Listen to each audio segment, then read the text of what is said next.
ಗಣಿನಾಡು ಬಳ್ಳಾರಿ ಲೋಕಸಭಾ ಚುನಾವಣಾ ಅಖಾಡ ಈಗ ರಂಗೇರ್ತಾ ಇದೆ. ಕಾಂಗ್ರೆಸ್ ಅಭ್ಯರ್ಥಿ ಇನ್ನೂ ಕೂಡ ಘೋಷಣೆ ಆಗಿಲ್ಲ. ಘೋಷಣೆಗೂ ಮುನ್ನವೇ ಭರ್ಜರಿ ಪ್ರಚಾರ ನಡೀತಾ ಇದೆ. ಶಾಸಕ ತುಕಾರಾಂ ಪರ ಸಚಿವ ಸಂತೋಷ್ ಲಾಡ್ ಮತಬೇಟೆಗೆ ಇಳಿದಿದ್ದಾರೆ. ಇನ್ನೂ ಕೂಡ ಬಳ್ಳಾರಿ ಲೋಕಸಭಾ ಕ್ಷೇತ್ರದ ಕಾಂಗ್ರೆಸ್ನ ಟಿಕೆಟ್ ಅನೌನ್ಸೇ ಆಗಿಲ್ಲ. ಅದಕ್ಕೂ ಮುನ್ನವೇ ತುಕಾರಾಂ ಪರವಾಗಿ ಸಂತೋಷ್ ಲಾಡ್ರಿಂದ ಮತಬೇಟೆ. ಚುನಾವಣೆಯಲ್ಲಿ ಬಿಜೆಪಿಯವರು ಹಣ ಕೊಡ್ತಾರೆ, ನಾವು ಕೊಡ್ತೇವೆ, ಮತದಾರರು ಮಾತ್ರ ಎಚ್ಚರಿಕೆಯಿಂದ ಮತ ಹಾಕಬೇಕು.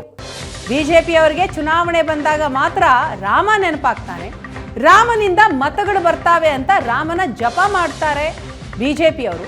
ಹಿಂದುತ್ವ ಪರ ಅನ್ನೋರು ಯಾವ ಹಿಂದೂಗೆ ಯೋಜನೆ ನೀಡಿದ್ದಾರೆ? ಬಿಜೆಪಿ ವಿರುದ್ಧ ಸಚಿವ ಸಂತೋಷ್ ಲಾಡ್ ಈ ರೀತಿ ಹಿಗ್ಗಾಮುಗ್ಗ ವಾಗ್ದಾಳಿಯನ್ನ ನಡೆಸಿದ್ದಾರೆ.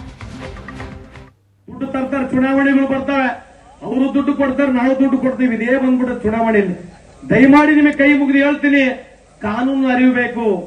ನಮ್ಮಂತವ್ರಿಗೆ ಮುಂದೆ ಯುವಕರಿಗೆ ಅವಕಾಶ ಸಿಗ್ಬೇಕಂತಂದ್ರೆ ನೀವು ಯಾರು ಒಳ್ಳೆಯವರು, ಯಾವ ಕಾರ್ಯಕ್ರಮ ಮಾಡಿದ್ದಾರೆ, ಯಾರು ಜಾತಿರಿ, ಯಾವ ಜಾತಿಯಿಂದ ಈ ದೇಶಕ್ಕೆ ₹1 ಅನುಕೂಲ ಆಗಿಲ್ಲ.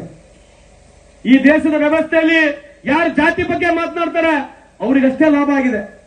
ಇವತ್ತು ರಾಮನ ಬಗ್ಗೆ ಇಡೀ ಬಿಜೆಪಿಯವರು ಹೋರಾಟ ಮಾಡಿದ್ರು, ರಾಮನ ಪರವಾಗಿ ಮಾತನಾಡಿದ್ರು. ಯಾಕಂದ್ರೆ ರಾಮನಿಂದ ಅವ್ರಿಗೆ ಓಟ್ ಇದೆ. ನಾಳೆ ದುರ್ಗಮ್ಮ ಮಾರಮ್ಮ ಅವ್ರಿಗೆ ಬೇಡ ಅಂದ್ರೆ